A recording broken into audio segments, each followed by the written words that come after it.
What's up, sports fans? Be back. My sports talk. All right, check it out. Just want to talk about a few things this morning, guys, or this afternoon, actually. But how everybody doing today? Brian Harkin, first up. What's good with you, Brian? Let me drop this link in the chat for anyone and everyone wants to come up and today's topic. Talk about a few things, and then maybe some topics or questions you guys have. You know how we do. Drop this link right quick.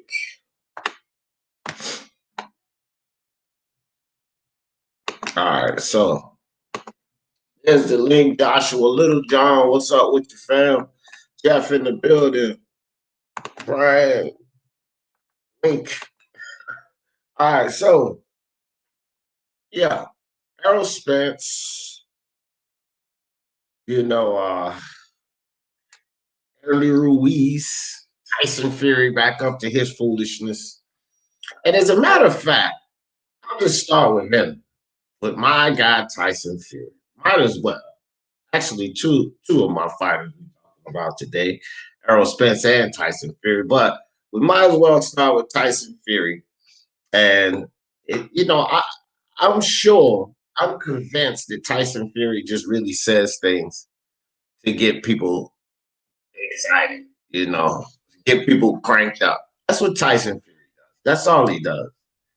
But, now this fool is talking about he's gonna stop Anthony Joshua within the first 3 rounds. I heard that. Tyson Fury, man. Let me tell you something. This is why this fool is the #1 search boxer. Why, right? And people can try to say, TLM and all that. No. It's not no one particular thing. It's not just TLM. It's because he continues to say silly shit like this. And it get people riled up in all kinds of ways. And we're going to hear plenty of videos about this. Tyson Fury lost his mind if he think he can stop Anthony Joshua outside of 3. Tyson Fury is a funny guy, man.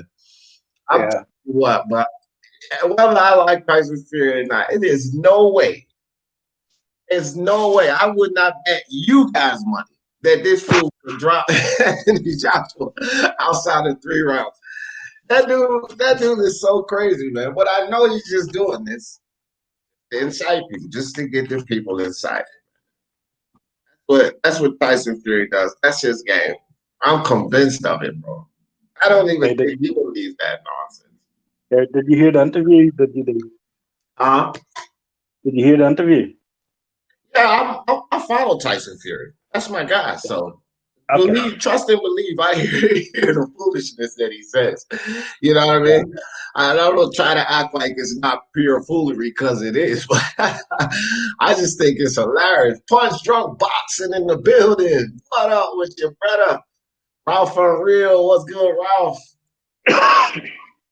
Casual Cucumber, what's good? The Boys vs. Joyce has been signed to happen behind doors this year. Well, good. As long as they make it happen, because I don't want to hear that fan nonsense with it. You know what I mean, Casual Cucumber? Like, let's see it. Let's see it. Y'all worry about the financial side. Give us the boxing match. BK in the building, he said, there's only one Tyson Fury. That's right, BK. They're all right. Let them get mad. Fury's my guy. He's going to piss them all off. That's what he's going to do. Brian. Did you know the quote? Do you know the best quote in that? He said that during that interview. What's that? I'm always in shape. Yeah.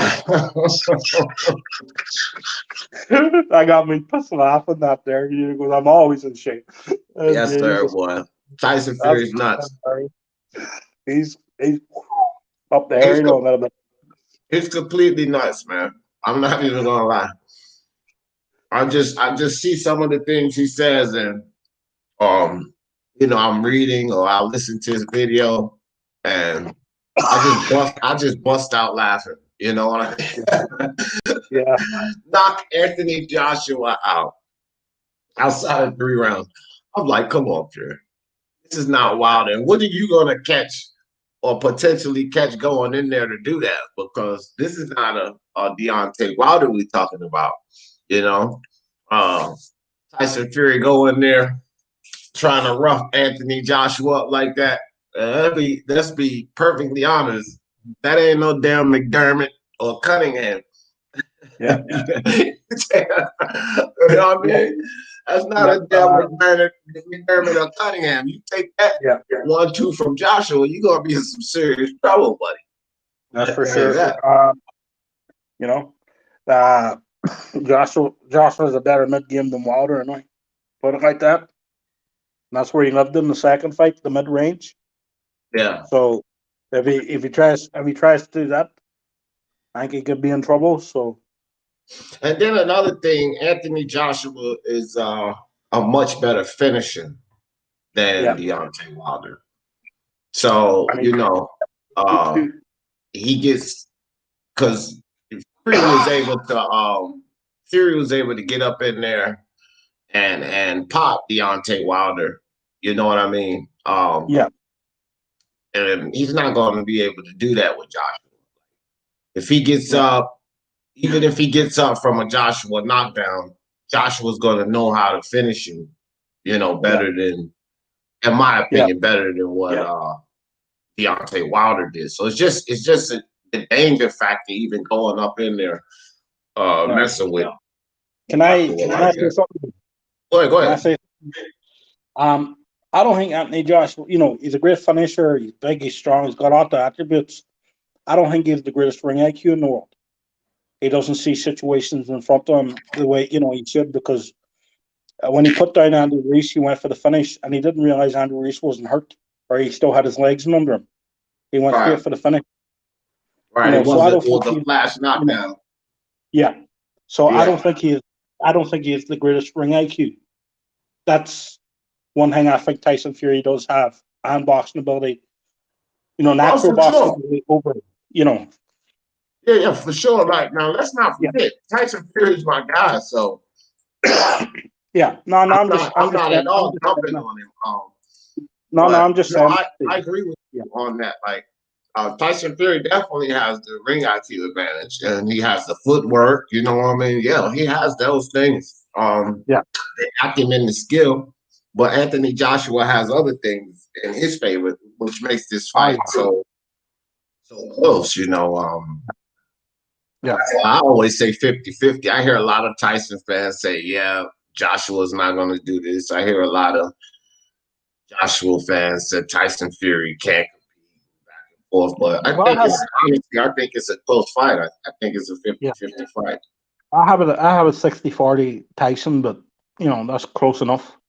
I mean, I don't mind a 60-40 Tyson. You know what I mean? At all, but I just think that Tyson Fury tends to get himself into trouble in fights. He can't afford to do that with Anthony Joshua. That's my thing with Fury. He got himself in trouble in the first Wilder fight. I mean, let's be honest. And then when we look at the lower level fights like the Otto Wallins and McDermott's, the Cunninghams, these fights like that, he tends to get himself into trouble in fights. So he's not going to be able to make that mistake with Anthony Joshua. It's going to really cost him. But also, too, I think he fights to the level of his competition. Yeah, he's got that mentality. He can fight to the level of his competition. So some fighters are like that. They mentally drop when they think it's comfortable, and then they get in trouble. But he's the type of guy, if he's mentally sharp and he's focused in there from the first bell to the last, he's a dangerous opponent too. So, but I think it was more tiredness to do with the 9th and the 12th round knockdown, for Deontay Wilder in the first fight. Right. I think he just slowed down enough. But he's the type of guy when he's fully sharp and fully focused. He's that type of guy. He can mentally get himself ready for the level of competition. So, that's just what I think. I think he loses focus more in fights than his ability. I think when he thinks it's too easy, and then he gets lazy and you know what I mean, dude? Yeah. It's going to be an interesting fight, bro. I'm going to tell you that. It's going to be a very interesting fight. Let me see. Jeff in the building. I think he could. Yeah, I think either of them could, Jeff. Fury certainly has high hopes, doesn't he? Yeah. AJ is going to be Fury's crazy, man. I'm not even listening to that crazy fool with that nonsense. He's not. I don't see him. If he did, I'm not going to doubt. Let me tell you something. Let me say this too, though. I'm not just going to flat out doubt Fury because that nonsense. Well, what I thought to be that nonsense he was talking about Wilder in the second fight, I knew he was going to beat Wilder, but not the way he said he was going to beat Wilder, right? And I think that shocked a lot of people. So I'm not just going to all out doubt him, but I will say I don't think he can take Joshua out like that, and I wouldn't put my money on it.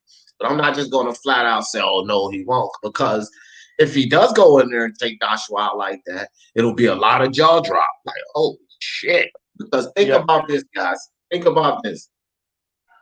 Andy Ruiz is not the power puncher in the heavyweight division. So this is the first thing I want people to think about. He has pop, but he's not the power puncher in the heavyweight division. What Andy Ruiz don't have is Tyson Fury's dimensions. But also what Andy Ruiz doesn't have is Tyson Fury's footwork and the ability to get inside on Joshua at will. Tyson Fury can hit Joshua, whether it be with a jab or whatever, almost at will because he has that length. He may take something coming back, but he can get to Joshua. Andy Ruiz has to work his way in there because Tyson Fury has the dimensions over Joshua, unlike Ruiz. So I'm not saying that Tyson Fury is the biggest puncher or none of that, but he's working with the crunk them now, guys. He is conditioning himself, and Andy Ruiz is not the biggest puncher. So I'm not just going to flat out doubt him. I don't see it happening. But I tell you what, if you see Tyson work himself in there and boop, boop, boop, boop, put Joshua down, maybe he sees something that, he's seen Andy Ruiz get in. Remember, guys, Tyson Fury has a high IQ.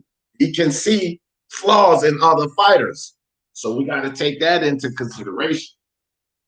Yeah. Well, what happened when Joshua walked in, right? He was walking towards Reese, and Reese, he was on the inside. He was in the inside pocket, and Reese let his hand go. He lets his hands go. And from there, he just caught him. He caught him in the top of the head. And after that, Joshua never recovered. It was really just, I think his brain shook. It was a temple shot, man. Those temple shots are dangerous. Yeah. I've been hit. I remember one time, I think I said this before, I was hit with a temple shot during the round. And I don't remember the rest of it. I got through the round, but I don't remember the rest of the round or a few minutes after that. If you know what I mean. Yeah, those temple shots will discombobulate you. Yeah. Let me see. We got AOBs. AOBs in the building. What's good with you? VK said AJ is a big stiff, but Miller is stiffer. Yeah. AOB said Lions only, baby. Yeah, I hear you, AOB. I get that one. I get that one, Yeah, the AJ is stiff. Yeah, I get it. Personally, I'd rather Joyce fight Brazil before Dubois. No, I want to see that Dubois and Joyce fight. That's a good test for both of them. Yeah, plus Joe Joyce is sparring AJ. Yeah. So I think dimension wise, Dubois and AJ are pretty similar. So I think that's good sparring for Dubois. Right. Right. Yeah. I feel that. Well, You know, Big Dan said Dubois Joyce needs a strong undercard to get a buy from me. Yeah, I'm gonna watch it though, but it should have a good undercard. But people shouldn't get spoiled by that PBC card because we ain't getting no more of that this year. yeah. I don't think Joyce Dubois will happen. Yeah, still up in the air. I agree with that. Ross said Fury dropped Wilder in the third, and Wilder has much better chin than AJ. What makes you think? Look, hold on, Ralph. I'm way behind in the chat. So probably put that up before I said what I said about my boy Fury. Fury must certainly does not mean what he says most of the time. Hell no, he don't. He just do it just to get at people. You know, Yeah, just to piss people off. Ringside Boxing, MXBC in the building. What's up? Go ahead, Brian. no, I love listening to Tyson Fury interview because there's always something interesting comes out of them. Yeah, man. He always says something that makes you laugh. So Yeah, I think because it's ridiculous. Tyson Fury says something ridiculous on either end of the spectrum. It's ridiculously good or it's ridiculously bad. But I just look at it as ridiculously funny. You know what I'm saying? Yeah. That's how I look at it. He's fucking funny as hell. Jeff said, Dan, I agree. Boston Nick in the building. What's good, Boston Nick? El Primo, my man. Boxing Monster in the building. What's up, Boxing Monster? Big Dick Kyle up in the building. What's up, Dick Kyle? Appreciate you coming through, my man. Dan says, I don't mean just within boxing. I mean Tyson Fury as a whole. What he says, he doesn't mean contradicts himself. Yep. That's what it is, man. That's what it is, Dan. He over exaggerates everything. That's what I'm saying. Like for the good or for the bad, he over exaggerates things. He says very, very controversial things. It's like Floyd Mayweather. Yeah. Look at Floyd. Floyd says the dumbest shit, but they do that to keep their name in the spotlight, and it works because everybody's talking about it. Yeah, Big Dan. At least he's an interesting personality. That's what I'll give him. He's never boring. he's never a boring listen to. So Yeah. I mean, one thing about it, man. Whatever Tyson Fury says, somebody's going to comment on it, and when you get to that level, that no matter what you say, somebody's going to comment on it. Then, in my opinion, you're doing so much of the right thing. That's all I can say because this is boxing, and if you're not talked about, then you ain't selling. That's for sure. You got to be talked about for people to sell. Whether people hate you, whether they love you, they want to see you get beat if they hate you. They want to see you win if they love you. But even still, they're going to want to see you. That's my whole thing. You know what I mean? That's my whole thing. So Tyson Fury, what he's doing is, he's ticking people off. Sometimes he even ticks his fans off, his own fans. He doesn't tick me off for the simple fact I know what he's doing. And it's hilarious to me because people actually still get mad. Like he keeps saying the craziest things, right?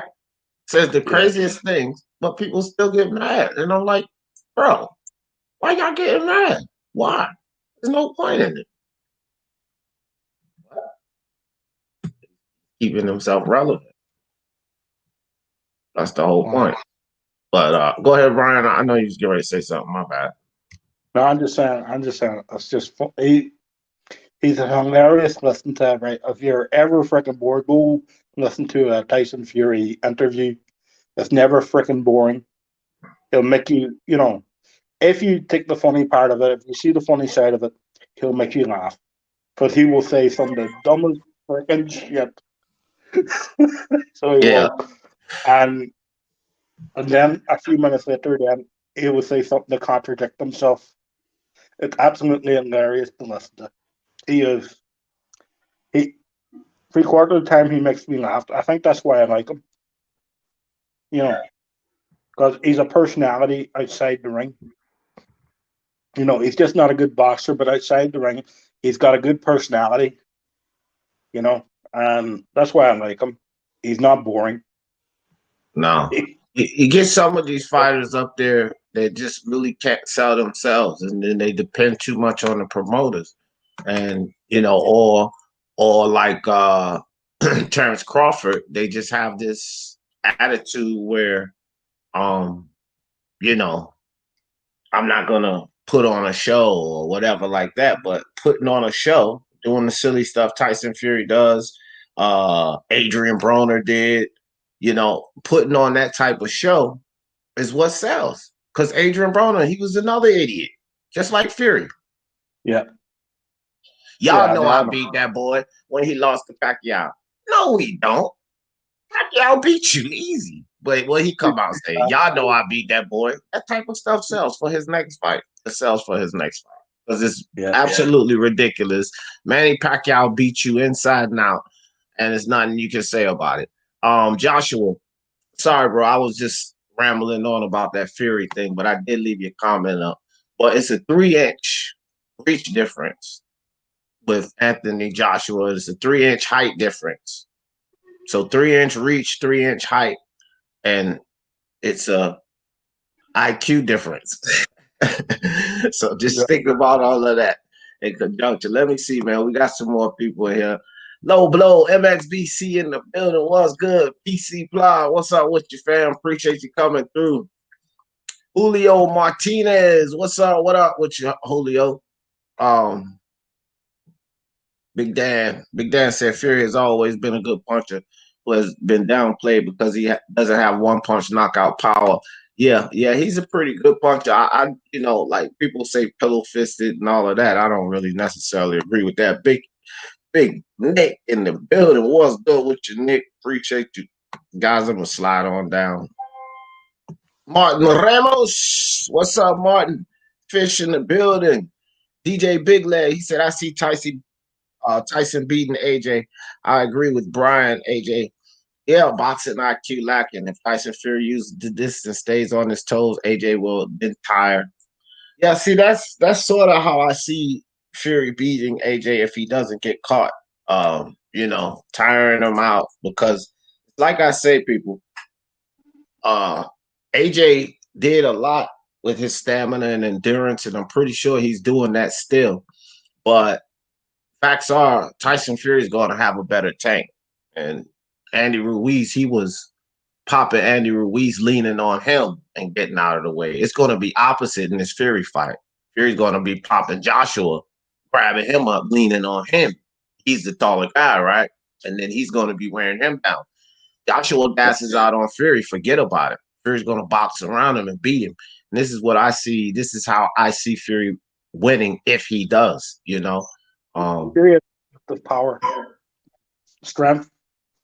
Like when he holds you, he's deceptive. So, if he can lean on Joshua, that will tire him out easily. That's game in the heavyweight division. Yeah, my opinion. He's been in the ring with anyone with the stature of Fury, and I mean height and width. Right. I don't think that there's a heavyweight that has a better clinch game, which is why gonna be tough. Jess says, Joe, he said, Joyce Du Bois a fight to go watch at the pub. Yeah, not. Yeah. Yeah, I don't disagree with that, Jed. I don't disagree with that at all. But you know what, Jed? It depends on what they do on that undercard now. If they pack that undercard pretty decently, and like I said, we can't get spoiled with that PBC card and expect another. That was an excellent card they put on. Not for the money that they charged, but still it was an excellent card. And we still gotta appreciate and understand the COVID-19 situation that we're in. So we can't just expect all of these promoters to follow suit and throw on good cards like that. But they can put on a few decent fights under that Joe Joyce Du Bois card to make it worth the pay-per-view, I believe, because they're not charging an astronomical amount like that PBC pay-per-view. I think $75, man. You know what I mean? Yeah. Even in the UK, I mean, it's like 60 something pounds. Like that's too much, man. That's too much. Yeah. But if they charge a decent amount, like 25 pounds or something like that, I don't think that's bad if they do a decent card, because I mean, let's be real, guys. As fans, we got to be somewhat understanding too. Like, they still got to make money. So if they put some decent fights on that card, maybe it'll be worth it. But I kind of agree with you, Jed. At this point, without a good undercard, that's a load up at one person's house and everybody pays like $5. You know what I mean? Chip in or just go to a bar or something. Yeah, well, it looks like the people and Lomachenko fight won't be brought to the UK. All right. I mean, if they put it, say, like 25 pounds, right? And then you get 5 buddies at 5 pounds a piece, and y'all just load up at one person's house, nice size TV, and watch the fight. That's not a bad deal. Like, it's worth 5 pounds to pay the fight. I mean, to see that fight, or go to a pub like Jed says, and then you just pay 10 pounds to get in admission. That's not bad to pay 5 or 10 pounds. But out of that, man, like they gotta do something with that undercard. So, and do you live in your basement and close the fridge with your hips while having Vaseline? Not me, Julio. Man, let's hope it happens this time. Yeah, really, Big Dan, really. I could see Fury fighting AJ similar to the way he fought Vladimir Klitschko. He's going to make AJ shell up, worry about, punch him to the body some, AJ's big and muscular, but I seen Ruiz dig into that body and make him feel it downstairs, and Fury can change levels, switch stances. And that's another thing too. AJ's difficulty fighting guys in the southpaw, and Fury's excellent from both stances. So, it's a lot to think about in that fight. Go ahead, Brian. What about, I want to know how AJ will deal with the fence. With who? I want to know how AJ will deal with Fury's fence. Oh, his fence? I don't know, man. Fury, I will say this, though. AJ has got a lot of heart, and sometimes to a fault, like, which is people saying, his IQ. So Fury's gonna have to throw something to make him think about it. Or that's the thing with Banks. If you're not sort of like the fight that just came on, Figueroa and Val, and, Velez. Okay, so when you watch it, Velez feints weren't working, but so much because he didn't have enough to keep Figueroa off of him, right? So if you get into that situation, so like if Fury doesn't pop Joshua with something to make him think about it, then a lot of those feints could be shots to him. He throws a feint and then pop, he catches a couple of shots because those feints don't get the reaction that you want. Feints, well, no matter if it's foot feints, hand feints, or whatever, you have to get a certain reaction from the fighter, right? Or the feints are pointless. So he's gonna have to make Joshua feel something. He's gonna come out fainting, and without Joshua knowing what he has to deliver, they're gonna work. But initially, he's gonna have to make him feel something, or feints just become movements, so to speak. They could get you in trouble.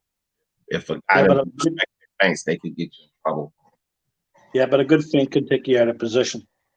Or switch your position. So it could. Again, Brian, for that to work, you have to have a reaction. That's all I'm saying. Like, I agree with you with the feints, but you have to get feints are for a reaction. You see, to set up traps, to see what your fighter's gonna do. It's reason for the feints, but about it, you gotta it's got to have a meaning behind it, and that's having the guy's attention. If he doesn't care about what you're throwing, then you're just throwing a feint for no fucking reason, guaranteed. And it could get you in trouble because you'll throw a feint, and then a guy will start to time your feint, and then he'll fire off on you and use it against you. So, at least that's my idea on it. So, Mark, what's up with you, fam? Hello. Good. How's it going? What's up, Mark? All right, Mark. So debunk what I was saying about feints. Huh? I said debunk what I was saying about feints. I didn't hear what you said. Oh, well, what do you think about Tyson Fury's feints and Joshua's response to them? Joshua's not really dealt with many feints, and when he has, he tends to bite. Fury's pretty good at drawing the lead. So, yeah, I think it'll be a problem. That's all. Yeah. There you go. Unless Joshua can catch him with one of them, one of them bites. I'll give Joshua some credit. He's very good at jabbing to the body. Yeah, he is. That's one good thing he has. That's a weapon that he has that he can use on Fury. Fury has tremendous head movement and feints and all this stuff, but he is open to the jab to the body. He doesn't really move his waist. Fish. What's up, Fish? My man Remy 22, Black and Brown Boxing. What's up? Black and Brown, click the link, man. Why you keep coming in here not clicking the link? Let me find out you're scared. Don't be scared. Man Grower, what's up? Hey, we ain't got no beef, Black and Brown. Come talk to him, brother. Unbiased boxing talk in the building. Iron Cone, what's good, brethren? Appreciate you coming through. Quantum Rob in the building. What's up, Rob? Y'all make sure y'all get over there and check out Rob in the purple hat special. Eddie Valencia, what's good with you, Eddie? Appreciate you coming through. So, Mark, did you hear Fury's recent foolery? Toby Barlett, what's up? No. What is it now? Okay, so this fool says he pretty sure he'll knock Joshua out outside of 3 rounds. Inside or outside of 3? Inside. I'm sorry, inside of 3 rounds. Yeah. No. Yeah, I know. That would require a proper 1 punch. That would require a 1 punch knockout. Right. Joshua will have his legs. He'll still have his legs. He's not going out in 3. Yeah, I just thought it was hilarious. The Fury, says things like this to incite the crowd. Go ahead, Brian. Let me set the thing for you, Mark. He was talking to Johnny Nelson. Oh, that makes sense. Johnny Nelson said he'd pick AJ. Okay. So Fury said that he'd knock him out inside 3. Yeah, Tyson does that all the time. I mean, pretty much. Most of the time when Tyson Fury says he's going to knock somebody out, I'm not going to call him an idiot or anything because it's part of his game. Look him against Klitschko. I'm going to knock you spark out in 2 rounds. Do you remember that, Brian? Yeah, I do, yeah. In 2 rounds. Dude went in there, played on the counter punch the entire fight. It's part of his game. What he says outside the ring is part of misdirection. And it puts you in a lot of different minds. Because last time he said he's going to go in there and, fuck somebody up with Wilder, he actually went in there going for the knockout. So he kind of he's one of these guys who I keep calling him like a magician. You know what I mean? A magician has one of the most honest jobs in the entire world. They lie to you and then they deceive you, and they're promising to deceive you, right? That's what Tyson Fury does. He says what he's going. Sometimes he'll say what he's going to do. He won't do what you're expecting. Then he'll do something completely else, and you're tricked. Then he'll say exactly what he's going to do. You don't realize how he's done it, and before you know it, the trick's already done. Right, and that's what I was just saying too, Mark. Before you jumped on, I think maybe a little bit before you came in, is that I'm not just going to all out doubt him on that, bro. I'm not just going to sit up here and all out doubt him because. Andy, here was my idea on it, Mark. Andy Ruiz is not the biggest power puncher in the division. Yeah, he's not the biggest power puncher in the division. And when he got to Joshua's temple, because that's what it was, a temple shot. You know what I mean? He caused him all kind of trouble. Now, Fury noticed, I'm pretty sure if I noticed, if Fury noticed that both times Joshua got in big trouble, it started off with a temple shot, not to the chin. Punch placement, all of that matters. Fury can aim. He can aim. He has the range on Joshua. So his idea with this new crunk style is maybe I can get in there and pop him on his temple. You know what I'm saying? I'm not just going to all out doubt him. That's all I'm saying. I don't think he'll drop him. Like, I don't think he'll stop him inside 3. I think he can stop Joshua. I think Joshua can stop him. But Fury goes in there fighting like a Kronk style fighter against Anthony Joshua. All I can say is that fight's going to be immense. One way or another, it's either one guy's going to get beat up really bad, or they're going to go to fucking war. One or the other. Yeah. No, if he does that, we're going into a fucking Mexican standoff. That's what I'm talking about. And Fury's gonna lose. And Fury's gonna lose. I just have to be honest.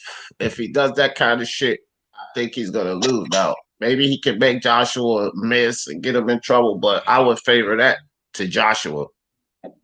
I think part of it comes down to also what type of weight Joshua comes in at. Because if Joshua comes in looking to box with Fury and he gets the cardio going and he comes in like 237, 238, and Fury comes in at like 280, that's 275, 280 or some shit. That could really be bad news in a shootout for Joshua. Yeah. It could be. I'm just saying. No, I feel you. Good stuff, Black and Brown. I see you. I hear you, fam. Good luck. Go ahead, Brian. No, I agree. But here's the thing right now, right? On Anthony Joshua's last performance and the way he came and the way he dropped weight, we also don't know what shape Anthony Joshua is going to come into this fight, if it happens. Hopefully it happens, but if it happens, we don't know also what shape he will come in. So that makes both guys unpredictable. It's beautiful, really. Yeah, it's beautiful. An unpredictable fight is exciting for both guys. And yeah, for me, this is a 60-40 fight to Fury. But Joshua, if there's going to be a knockout in the first 3 rounds, I got that going to Joshua. So that's all right, Rob. That's just my point of view on that.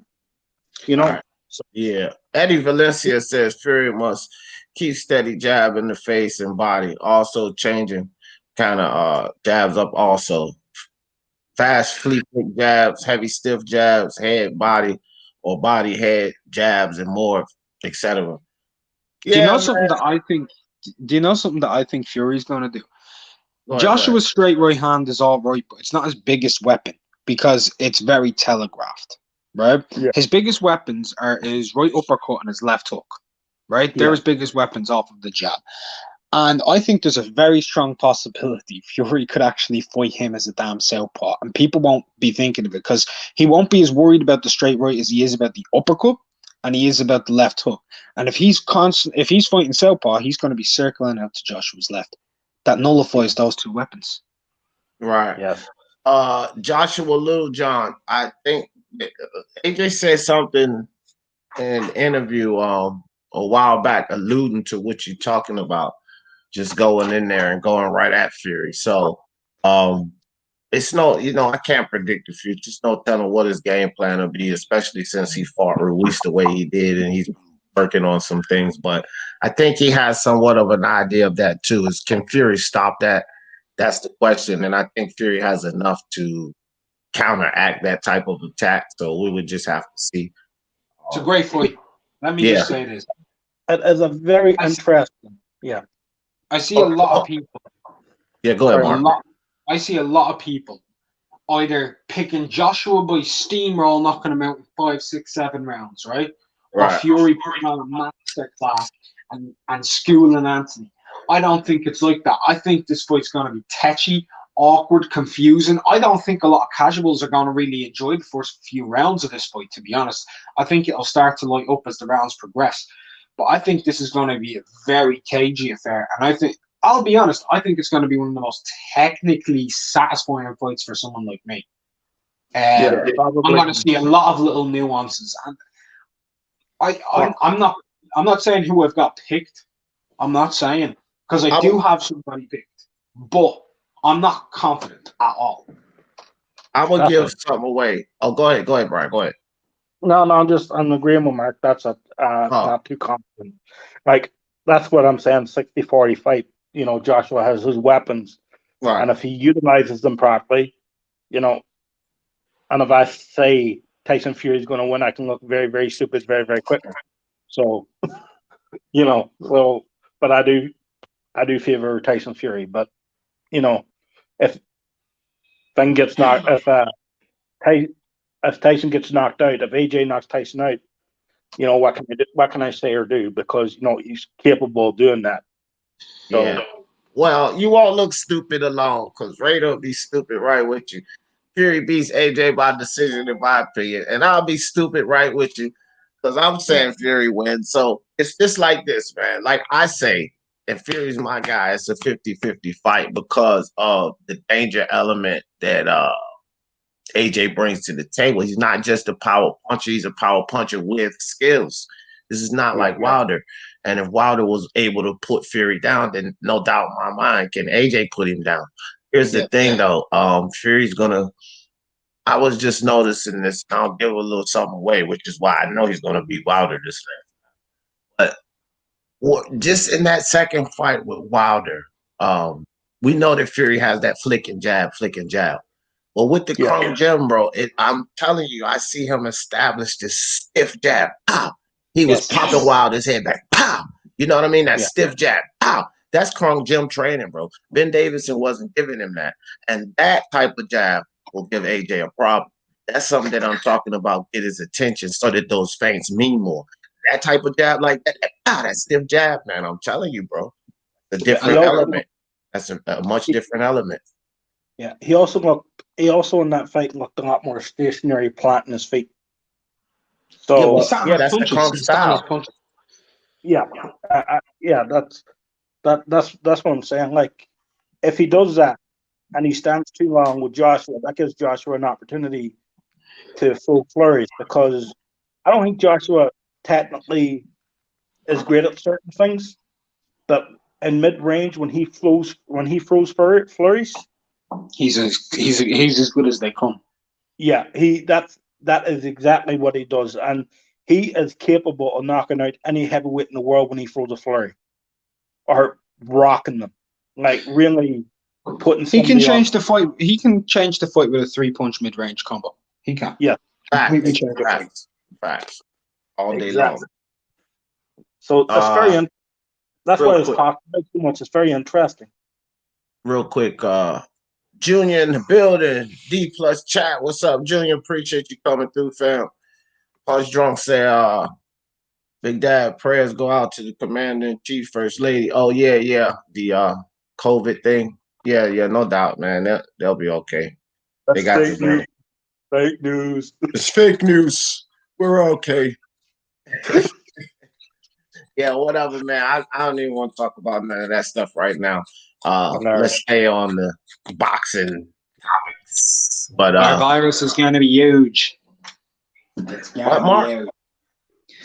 Our virus is going to be huge. Oh yeah. It's gonna be huge. All right, so enough of that Fury talk. Fury did the job here on Speak Your Mind Sports Talk. He said something crazy, and I talked about it. Let's move it on to Errol, the Truth. So, Errol Spence, guys, and this Danny Garcia fight, as we're moving closer, pretty sure this fight's going to happen. PBC just proved it. If they say they're going to put it on the card, they're going to put it on the card, right? Mark, do you know anything about the undercard of this fight? No, not a damn thing. Me either. Yeah, I don't know anything about the undercard of this fight. Hopefully, BBC can give us something similar to, or at least half as exciting as this last card they had. Because even with the UFC, that was a good card. With the UFC, Israel, Sonya going on and all of that, that was still a good card. Now, I don't think they're going to have as much success with this Tank Davis situation. And You know, even Can I say something controversial that most people won't believe until it happens? of course. I think Tank Davis is going to outsell the Charlo card.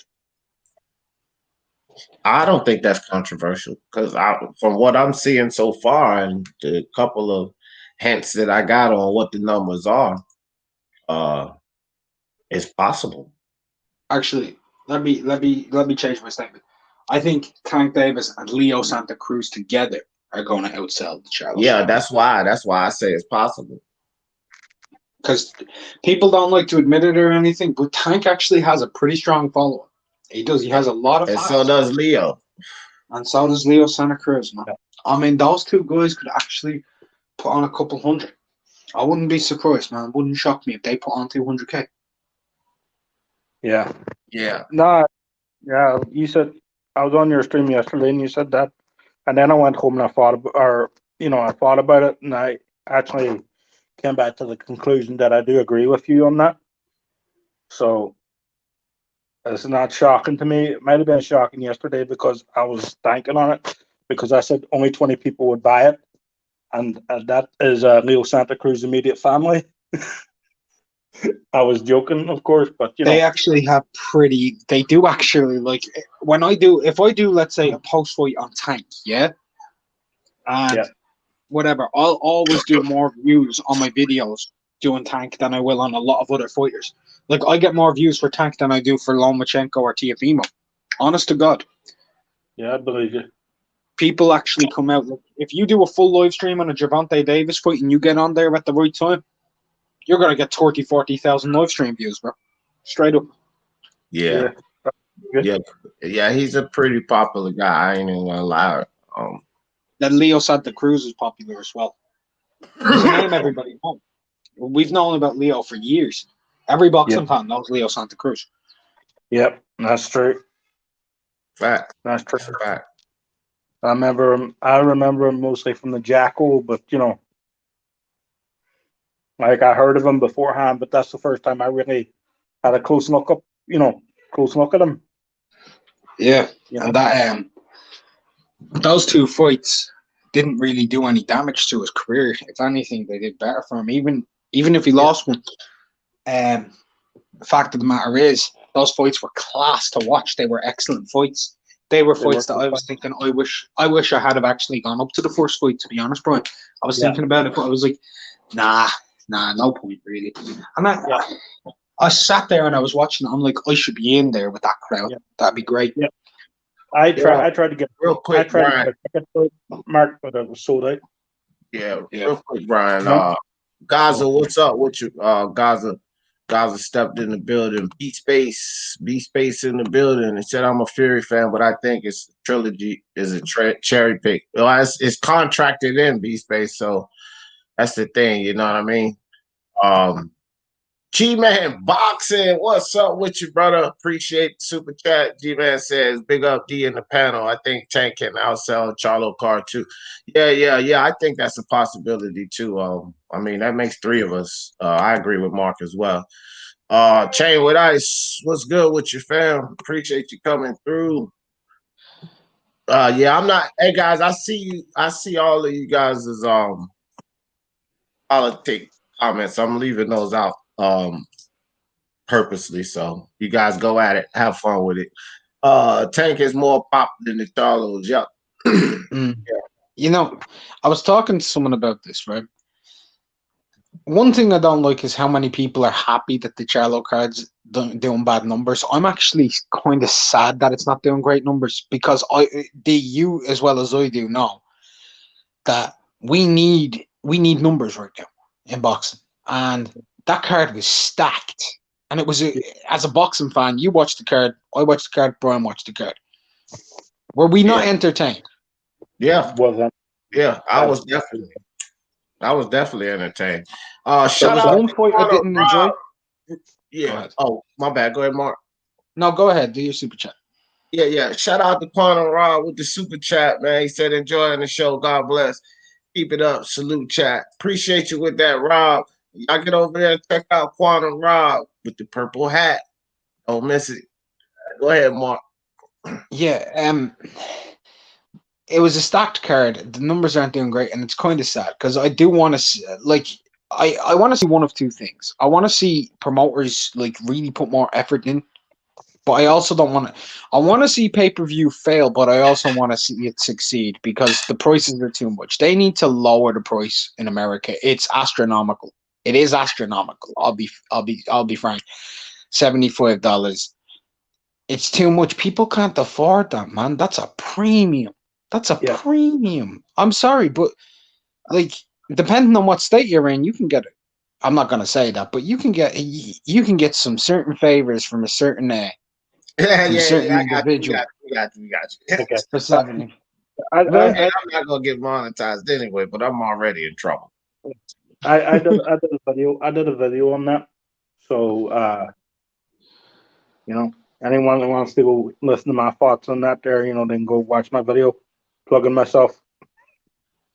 Actually, guys, you know what? I will say this. I've been cutting back on cursing, right? And it's actually working because one of my lives did get monetized. So I was like, holy, I was like, man, it worked because I wasn't saying it as often, right? Yeah. And I was like, oh wow, it actually worked. Now I did curse during the live, but it's just like I wasn't doing it every minute. And I was like, okay, so just letting y'all know I'm trying. Sometimes I hear some ridiculous stuff and I am attempting it.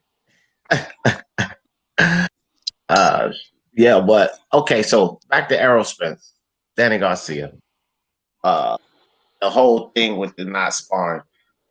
Let me start off with this. I don't believe Derek James.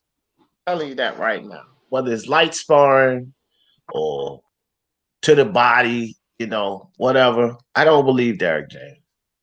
I don't believe that he has not been sparring at all. I'll start off with that. Mark, Brian. I didn't hear what you said. Okay, so I said when it comes to the sparring and Errol Spence, I don't believe Derek James. I don't believe him. I think that if anything is mind games, it could have been light sparring, you know, to the body to make sure that they don't, you know, go up top or whatever. But I don't believe it.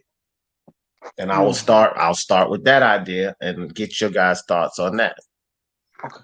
Well, something that I think the sparring thing's even been blown out of proportion anyway, because from what I understand, once Errol after he beat Kell Brook, I think I heard an interview with Errol where he said he's only sparring when he's in training camp 8 weeks out from a fight from now on, because it takes too much of a toll on the body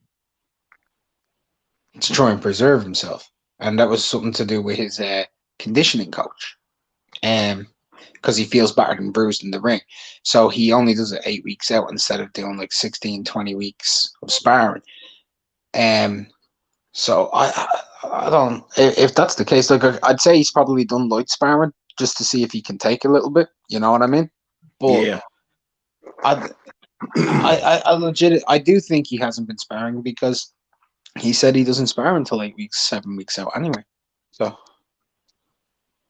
Right. And a lot of fighters are like that nowadays as well. Carl Frampton, Brian can tell you this. Carl Frampton literally spars for 2 weeks. That's it. He gets himself into shape, spars for 2 weeks to get his rhythm and his timing, and that's it. Yeah, he's been doing that now for the last number of years. 6 years. So, if it was me and I was his trainer, I would have wanted them to spar. I would have wanted them to spar earlier, just to see where he was, even if it was light sparring, you know. So, but I can see both points. Maybe they didn't want to put him under that pressure, but you know, that's what I would have done. I would have had him sparring 3 or 4 weeks. You know, I go for 2 weeks straight, take 2 weeks off, and then come back to it 2 weeks later. If you know what I mean, just to see how he would adapt to it. Right. You know, I would just imagine that he's doing something, bro. Yeah. I just would imagine that because, like, even before the accident, you know, and to me, it's very risky. But he's out there going to the body with one of his buddies down in Texas, and this dude was easily like 200 and something pounds, and he was just getting home from the penitentiary. And all they do in the penitentiary down in Texas is fight. That's all they do. And that's where this dude was coming from. And people were like, well, yeah, he wasn't in shape and all of that. I don't care, bro. All they do is fight down there, right? And he was coming home, and Spencer's just going to the body. Bow, he makes the dude quit. Right? So it's that type of dog in him. I can't not imagine that he's not at least doing some light sparring or something, man. I can't imagine that. Yep. But if I was his trainer, I would have had him sparring probably about 4 weeks ago. He would have went for 2, and then he would have took 2 weeks off, and then go back, just to see how he is and see how he recovers, and then go back maybe 2 weeks later and continue from there, and just train in between, But that's what I would have had him done, So yeah, but I don't know if he has been or not. I think he's the type of guy, if he's in the gym, he would spar, But yeah, maybe they're being cautious with him too. I don't know. Well, maybe. Toby Barlett says Errol should spar with 2 lots of headgear and a neck brace. Crazy, man. Raider, that's a bad bet. Just take them for the win. Don't take them for the +10. Take them for the win, man. Take them straight up. Money line. Don't take the +10. You out of there. Yeah. Who won the NBA final first game? Because I missed that. The Lakers. The Lakers beat the hell out of Miami in the first game. I reckon there's a good chance I think the Lakers are +10 to be a good shout though. Okay. No, I wouldn't take that bet either. Miami gonna fight this game. They could pull off an upset, probably like 4 or 5 points tops if they win, but it's going to be like a barn burner type style win. They might win by 7 points, one of those things where it gets to the end and the Lakers just can't come back and they score a couple extra points, something like that. But I wouldn't take a +10 either side. Because the Miami Heat has to be the underdog. So if you just take them on the money line, you're already getting a plus. To go to +10, you're getting kind of greedy. I think that's dangerous anyway. Just my opinion, though. I don't know everything. Basketball is my game. I haven't. What's up, everybody? What's up? What's cracking? Hey, you don't think? Well, that's what the line is right now. I think it's +10 Miami. Yeah, it's a bad bet. Why? I just told you why, bro. I was trying to come in. I didn't fucking hear. Okay, if they win, if the Miami Heat wins, it's going to be one of those, down to the wire type things where the Lakers will be closing in, and then they probably just can't catch up, and then they'll score like 3 or 4 points at the end there, right? Which would give them 7-point lead. Other than that, it's going to be one of these close games, like 3-4 point lead to win the game. That's what I'm saying. Miami +10. Miami +10? Yeah. Okay. I thought that they were the dogs though. No. It's the Lakers are favored to win by 10, so they're giving Miami +10 points. That's what I'm saying. Miami, they're giving you 10 points. No. I Miami. got you now. Yeah. Oh. Yeah, I'm a Lakers fan, but I'm a Lakers fan. You know that, but I'm I think they can pull off. I think they can pull off the upset here. So yeah. I will go with them. Yeah, because imagine 10 points. They're giving you 10 points. Shit, that's fucking. If I was Miami fan, man, I'll fucking be betting that all day, dude. Because I think it's gonna be like a close game, like maybe 5-point game. They're gonna beat y'all tonight, bro. I don't know about that, but it's gonna be a close game. Nah, they're gonna beat y'all tonight. Eric Spoelstra gonna make some changes. They're gonna beat y'all up tonight. So just get ready for it. Don't be sad. Get you plenty of beer so you can drink it off. No, I got the Lakers. I put some money on the Lakers in 6, so I know they're gonna lose one. Yeah. Lakers. That was my pick too. Yeah, I got him. I got him at plus 350, so it's not bad. Yeah, pretty good. Pretty good bet. Boxing is back. What's up? Yeah. So what's cracking? What are you guys talking about? You're talking about AJ and fucking what's his face? Fury? No, just Fury saying something crazy. I don't know what that was about, but Fury saying something crazy, man. And we were talking about that, but just before you jumped in, we was talking about Errol Spence. I was saying that I think that Eric James is lying about the Spence not sparring at all. I think that he was doing some kind of light sparring or something, man. I'm buying it. Yeah, I don't think so neither. Of course they have to be sparring. What the fuck are they Yeah. gonna be doing? Fucking doing what do you call it? Like just technical stuff. He already knows that shit. You know what I mean? Right. Fundamentals, like they're gonna be working on fundamentals. That come on, man, they already fucking know that. They gotta be sparring. They gotta especially sparring somebody that has a left hook and has timing. Right. Yeah. Just light sparring, man, to keep him sharp, keep his reflexes going and things like that. Not trying to take his head off. But it's getting too close to the fight for that. And that could be sending a signal or a message over there to Garcia and them and build their confidence up. Danny Garcia throws wild sometimes, and that could get him in trouble. And I was hearing some people saying that that they're not sparring because of his fresh teeth or whatever. But when they're sparring, they have headgear on, so that shit doesn't even fucking matter. You know what I mean? Yeah. Right. The way I see this, right?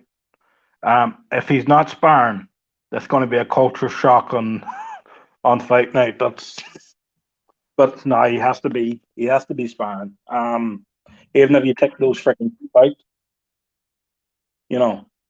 something has to be, like I can't see him going up to a fight night this year and not sparring. I would have had him sparring 3 or 4 weeks ago. If I was coach,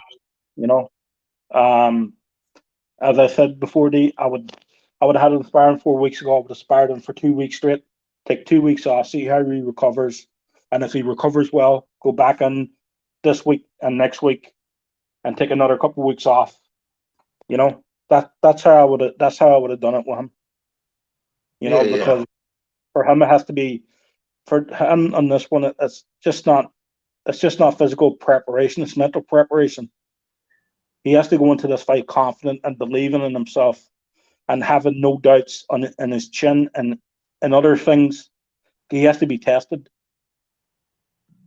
Because of the accident, nobody knows how he is. Like, people close to him probably know, but none of us know how he is. So if I was his coach, I would have had him tested.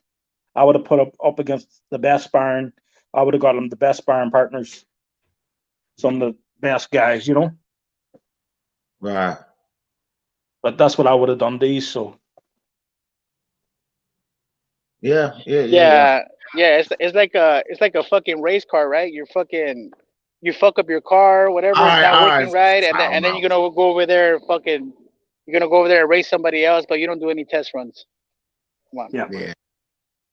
Yeah. No doubt. Good assessment, guys. So check it out, man. Andy Ruiz. All right. Andy Ruiz, Eddy Reynoso. I don't know. Mark might have read the article with Eddy Reynoso. I had his training with Andy Ruiz, 90-minute training just to check him out, And he liked what he see. He said Andy Ruiz willing to learn.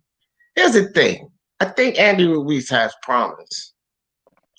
Still I think both of these guys are in somewhat a test stage, in my opinion, because I think the verdict's still out on Eddy Reynoso. I mean, part of that is Reynoso and part of that is Canelo.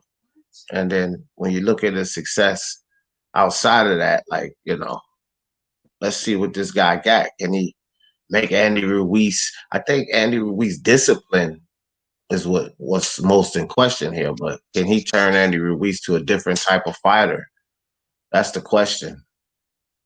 So I know he likes what he sees in Andy Ruiz, but what are we going to see in Reynoso concerning Andy Ruiz? That's my question. At the end of the day, right? As a trainer, you can only do so much. If Andy Ruiz is definitely serious about it, he can, and if he's willing to learn, he can turn him into, I think Andy Ruiz is already a good fighter. He's got good attributes. He's got some weaknesses, but I think you can turn him in. That's up to his attitude, and if he wants to learn, if he wants to train, if he's willing to put in the hours, if he's willing to do that, I have no problem with Andy Ruiz. I have no problem with Rosso training Andy Ruiz, because at the end of the day, some trainers, you're only as good as your student, but there's some trainers that turns in that people like Emmanuel Stewart. Emmanuel Stewart's the type of guy, if you don't freaking listen to him, he'll throw you out of his gym. So, and he want nothing to do with you. But if Andy Ruiz is willing, and he's willing to go down if he's willing to, be disciplined and do what he's told, I think that could be a good fit. But at the end of the day, it's not down to Rosso, it's down to Andy Ruiz and what mental attitude he brings into it. So I wouldn't put all the pressure on Rosso. It has to be put on Andy Ruiz. Can he stay focused? That's the question. Can Rosso keep him focused? But at the end of the day, if Andy Ruiz fails, will you really blame Rosso because of Andy Ruiz's lack of discipline? So I would because I think that if Andy Ruiz starts to show a lack of discipline, Reynoso will kick him out. So if it gets to the point where he's still standing in that corner when Andy Ruiz fights, then he gets everything that's coming to him as a trainer.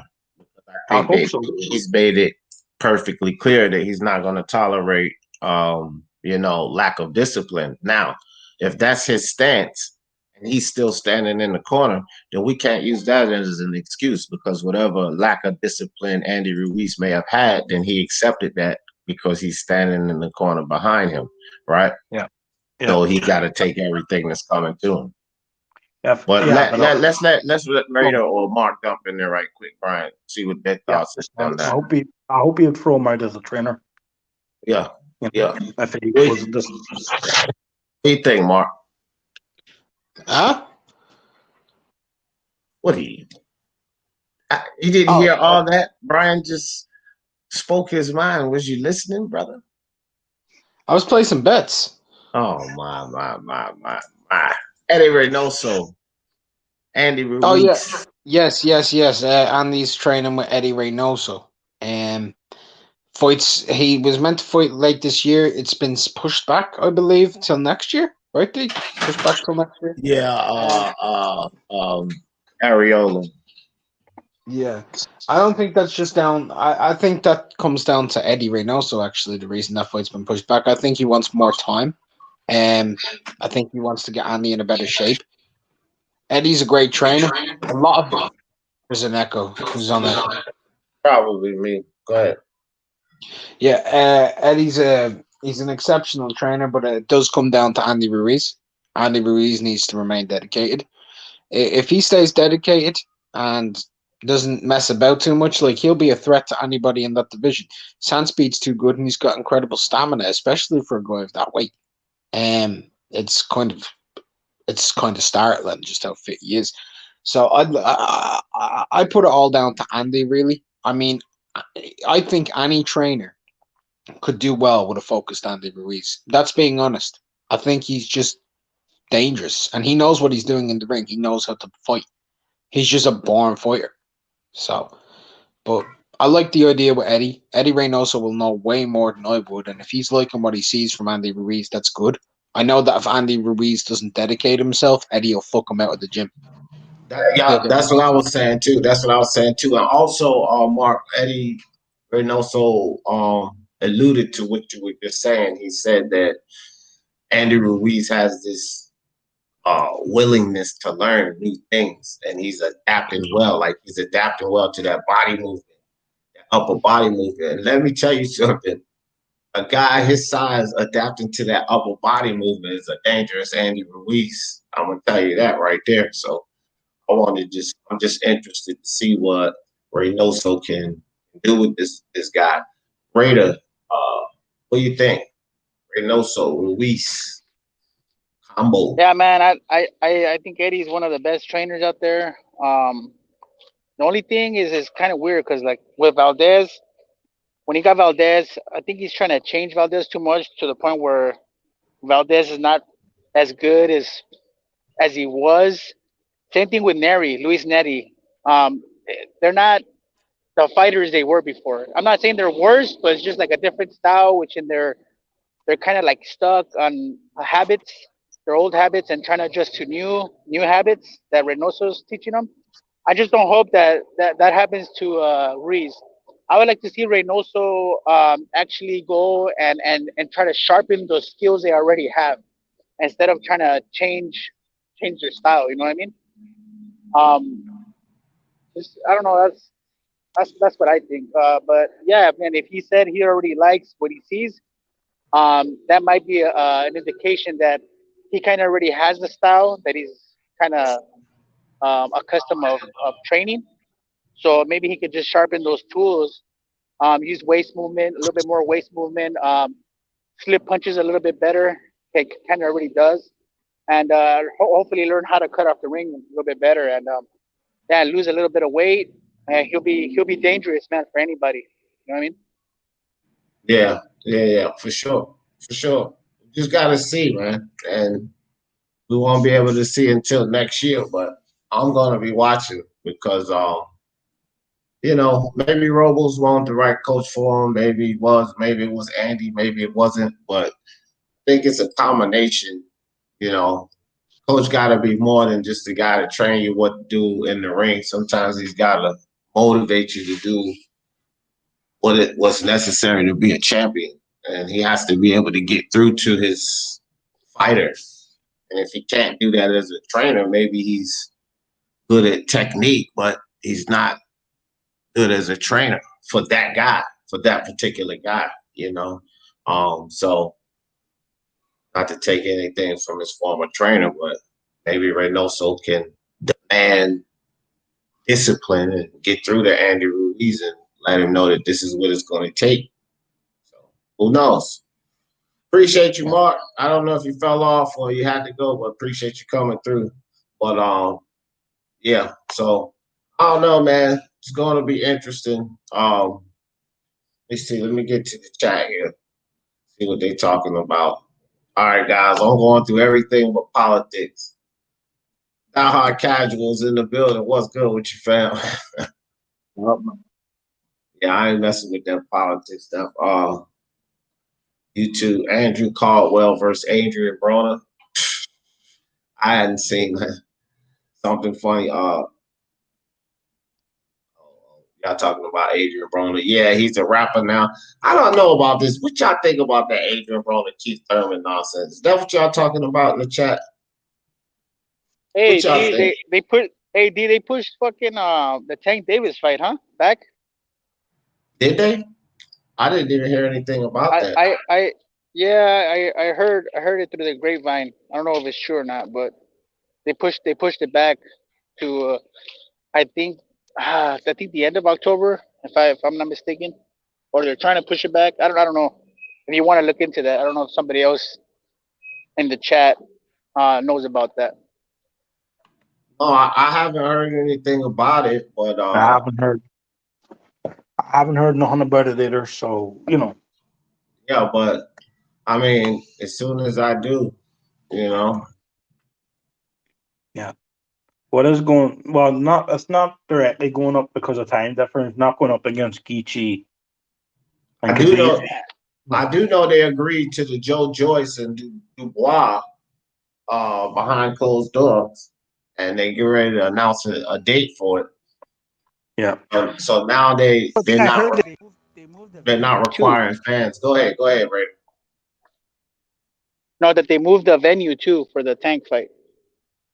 Oh well, yeah, but for Dubois and Joyce, they've agreed to go ahead and do it behind closed doors. That agreement finally went through, but haven't announced the date for it yet. So, they're not.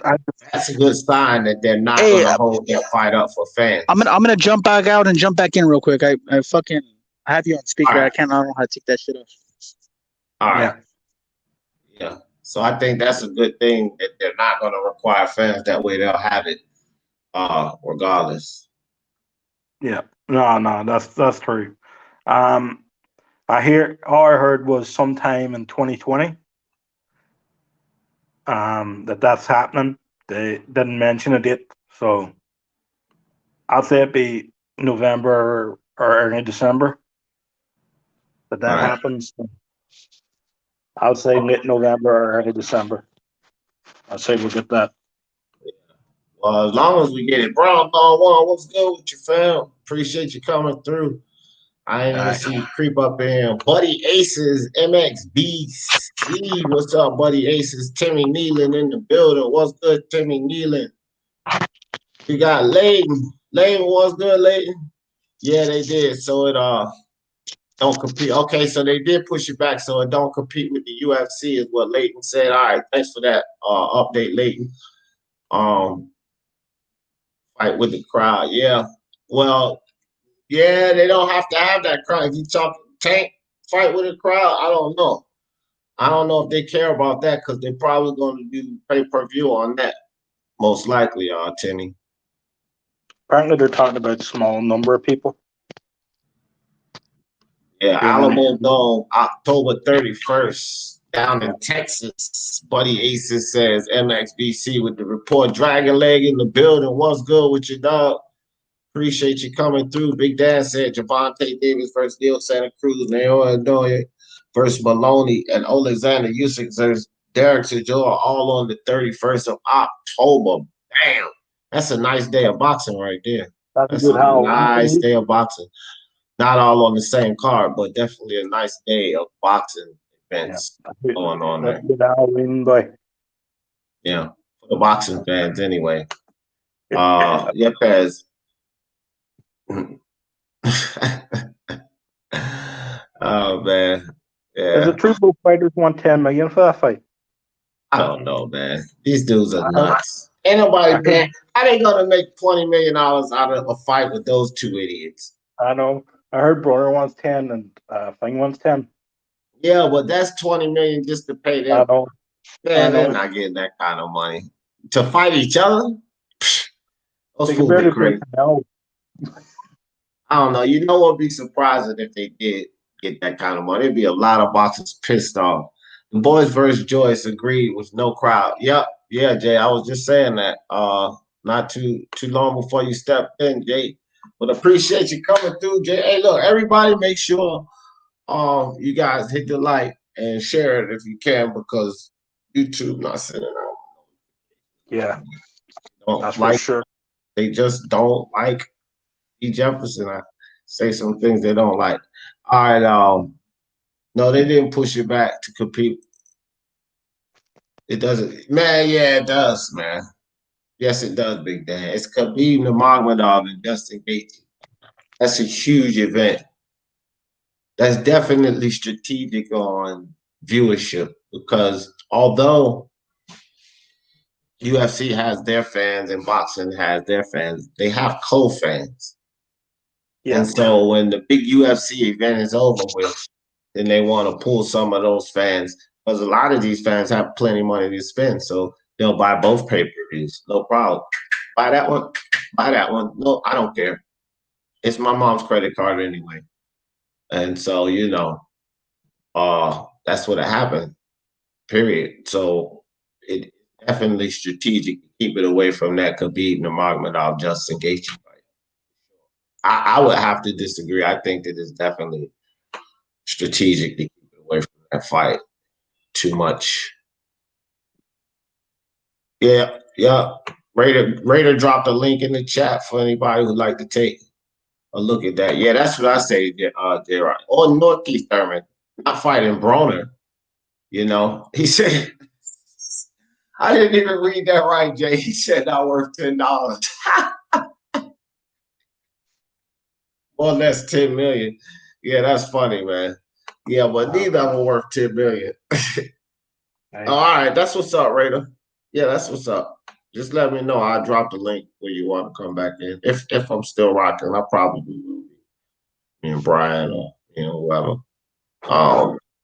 Jose said, everyone. Jose, what the hell are you talking about, man? Oh man, Buddy Ace said, plus Dave is needed an extra week to make weight. Nah. He doing good. He doing good. Ain't no hate on Tank Davis right now, man. This dude been a gym rat. I'm telling you, y'all better pay attention. That's why I'm telling you, you're gonna beat up. See, this is the thing. This is the thing. Oh, Brian. Now check it out. Because you follow me through this whole Charlo situation, right? While I was telling everyone how the damn fights were gonna go, right? You followed me through this. Yep. And I was telling everybody, Jamel Charlo gonna lead Rosario right into. He did, because without the crazy body shot, he still was gonna put that kid away one way or the other. So, you had to see it coming, right? Without the body shot, and whether they say Rosario quit because he knew it was coming, or whether it was really coming, one way or the other, he had it coming. You know what I'm saying? I think hold on, real quick, so I can get the point off. So, what I'm saying is this, man. Tank Davis has a reputation, and I hear a lot of people talking about this fight based on his reputation and not based on what he's been doing lately. And that's where people are going to go wrong in this fight with Leo Santa Cruz. And I want you guys to remember this live right here, because I'm saying this, and I'll repeat it one more time. Tank Davis has a reputation. A lot of people are banking on this fight based on Tank Davis' reputation. They've not been watching him, though. This dude's been a gym rat. He's not been doing, or even like his weight, his conditioning, he's not been doing the things he was doing in the past. So coming into this fight, you can't judge him off of his reputation, or you're going to go wrong. That's all I'm saying. You're going to go wrong because he's doing a whole different regimen from what he's generally been doing. And that's where people are going to make a mistake. And he's going to go in there and beat the living hell out of Leo Santa Cruz. And people are going to have their jaw drop, because if a fighter decides to condition themselves, stay in the gym, practice their craft, then they do better. And it's going to show in the next fight. Tank has been a fat, lazy little shit in between a lot of his fights, putting on bellies and such. So if he's changing that up and people are not noticing that and just basically judging him on his reputation, which is fair. I'm not saying that's not fair, because that's the reputation that he definitely earned, but it's just going to be a shocker, because I don't think that he's been living or practicing or dedicating himself based on that reputation that he definitely earned. You know what I'm saying? Yeah. Can I say something? We were saying earlier, Andy Ruiz, focused Andy Ruiz is dangerous for everyone. A focused Tank Davis is in the same boat. Yeah, could you imagine and training constantly, being in shape, not being overweight, not going out partying, and just being a gym rat all the time? How good would he be? Right.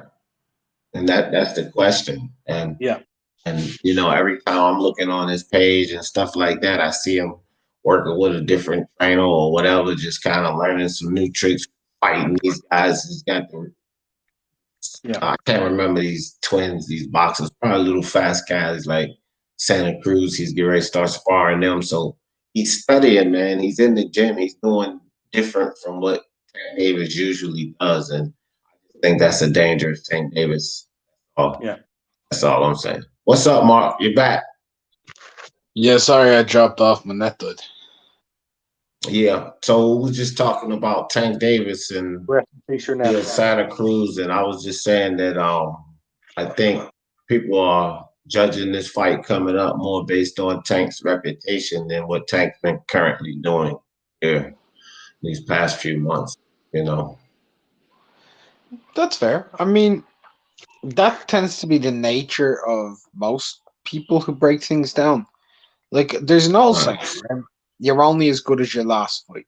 I'm not as big of a proponent in that. I like the idea from a mental standpoint that if you perform that way, again, you'll be crap. So don't perform like that. Do better, try harder, all this crap, right? That's the idea. That's what that is for me. So I do tend to rate people based off of their reputation and what they've done throughout a few years. But he has been on the decline. I'd love to see him be focused, and I'm not saying like show off all of his skills because I don't think he's as skilled as some people do. But because I'll be honest, and Deal know what I'm talking about. He does the same thing over and over again. I haven't seen many different weapons yet, so I can't judge it. But I'd like to see the kid come in focused, healthy, and if I don't know if he's going to make weight. I don't think he can make that weight healthy, to be honest. Yeah, I think he'll be all right. I think he'll be all right. I think Teofimo Lopez will be all right. I think these kids will be okay when it comes to the weight. Lopez has a better chance of making weight and being all right on the night than Tank. Because I think what put down today, I think that's a tough make for him. Yeah. That's just my opinion. Even if he was training right, I think that with his natural body shape, I think that's a tough make for him. If Tank beats Leo Santa Cruz, he's got one of the best bantam and super bantamweight resumes you'll ever see.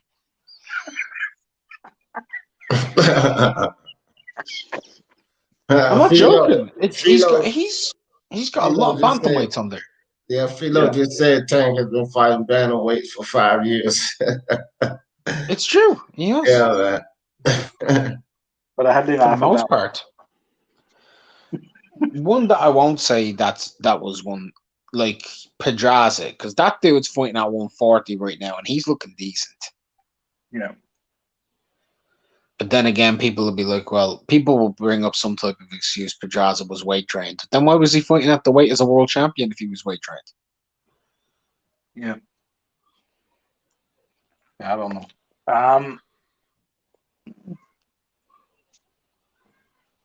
Yeah, agree. Tank is lazy. He's been cherry picking big time. Yeah, I mean, again, and those are the things. This is why I say that his criticism is well deserved because he's been doing these things. So, yeah, you can't get mad when people say, "Oh, Tank ain't doing that. He's just gonna blow it in the fall." You know what I mean? So, like, people can say that because what else have they seen of him? This is what they've seen of him, so it's fair for them to say that. It's not like it's an unfair assessment. And a lot of people they've thrown their hands up with the kid, right? Like, I'm not even paying attention to Tank no more. And then see, that's the problem because they're not paying attention to Tank here in the past few. I'm telling you, and I've been saying this since this happened. Floyd Mayweather started flossing Devin Haney around, riding bikes with him in LA, and in the gym with him, flying him on the plane. Tank Davis, I think it was Virgil Hunter, or it was one of the trainers he got with him. He took a post with him, he put it up. And from that point on, man, this kid's been in the gym. I've been looking at him on Instagram and stuff. He's been in the gym. He's been in the gym doing his thing, right? Unlike the Tank we've seen before. And then he's messing around with this trainer. He's still with his people, but, he's just getting tips from other guys and he's working out. That's good. I don't see any post of him like doing all of this craziness, dancing with Adrian Broner and all of this nonsense. It's just been dedication. And I think that this is what fans scream for. Like, this kid's wasting his career away. He needs to get in the gym. He needs to dedicate himself. He needs to do this. And then when he does, they've thrown their hands up with it, and they're not paying attention to that. Pretty much what he's been doing for these past few months. And it all stemmed, in my opinion, from this Devin Haney nonsense, because guess who's in the gym with him now? Floyd Mayweather. So it's like crying out for daddy. Hey, daddy, look at me. I'm doing it too. You know, that type of thing there, right? Yeah. But it's like with him, Tank, right? He's getting more knowledge from guys out of his circle. I think that's a good thing. Right? You can only learn so much from the people around you. Sometimes you need a different perspective. Yeah, Lennox Lewis did it. He said it exactly. He said sometimes you can get what you can get from a certain trainer, and it's time to move on, and you just add all of it into your tool bag. Yeah, fighters learn that way. Yeah, different guys. Yeah, so that's a good thing. Boys. Yeah. I don't know if you covered this. Breaking news: Daniel Dubois and Joe Joyce is now a done deal. Yeah, I did a little bit before you came in, but go ahead. What you got? Add on to it. It's to take place behind closed doors in late November, early December. Fight will be European, British, and Commonwealth heavyweight titles. That's all I got. But it's a done deal. Okay. Well, Commonwealth and heavyweight titles is something new. See, that's why we got to get it from everybody. It's the European, British, and Commonwealth. So that's some good. That's good shit. See, whoever wins. That's serious ranking points, actually. Yeah, that's good. That's what I'm saying. That's good stuff. That's something that I didn't report. Like everything else, yeah, I went over that, but the titles matter. Like that's more information. That's why I always the European title's what fucking matters there. To be honest, yeah, that's what matters. The EBU title matters. Yeah, that's a song. That's a solid title for anyone. Hey guys, I got to head off, but it's been a pleasure talking with you. All right, appreciate you, Brian. Appreciate you. And everyone in the chat, have a good one. All right, bro. You too. Take care, man. No worries. Uncle Pete in the building. What's good, Pete? He said, learning from guys around him. With training table, caloric intake. Oh boy, man. Listen, man. Love him or not, Floyd Mayweather Sr. is a good trainer, man. Being in the ring with him, having this guy throw these freaking ad combinations at you.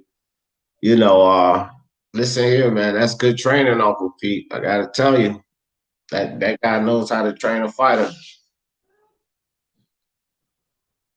So I don't know, but I just think that Tank's been on a different path here. So I'm not going to give him full credit, but I just notice him practicing and doing things differently from what he's been doing traditionally, like the partying and, you know, getting fat and acting stupid and all of that. I just hadn't seen or heard any of that from the kid. The only thing that I have seen in different posts on different dates is this dude in the gym dedicating himself, learning. You know, I just want to say one thing, Dave, right? Before everybody gets too excited, like, let's say Tank goes in there and steamrolls Leo Santa Cruz, right? Right. Let's say he does. That's actually what I'm expecting to happen. Me too. The reason why is everyone's like, well, what's Tank been like in his last few fights? Did you see how bad Leo was at 130 in his last fight? He was not. Everyone's like, Leo's such a volume puncher. You know, they're talking about what he's like at 122, 118. Right. This dude threw a quarter of the punches he normally does. He can't carry that weight. No, I don't think so.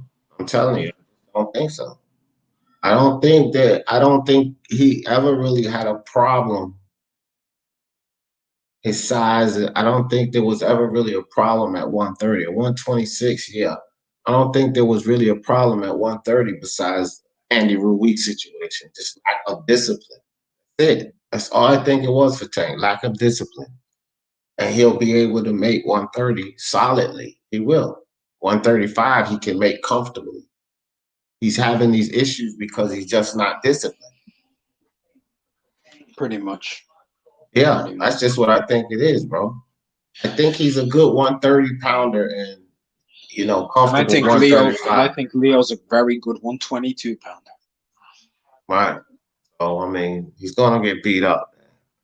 I don't think Tank going to have this problem that everybody think he's going to have because he's not doing the things he was to have those problems. Right at this point, he was freaking fat as hell, bro. This dude was getting up to 170 in between fights. 170. Come on, man. He's like 5'3".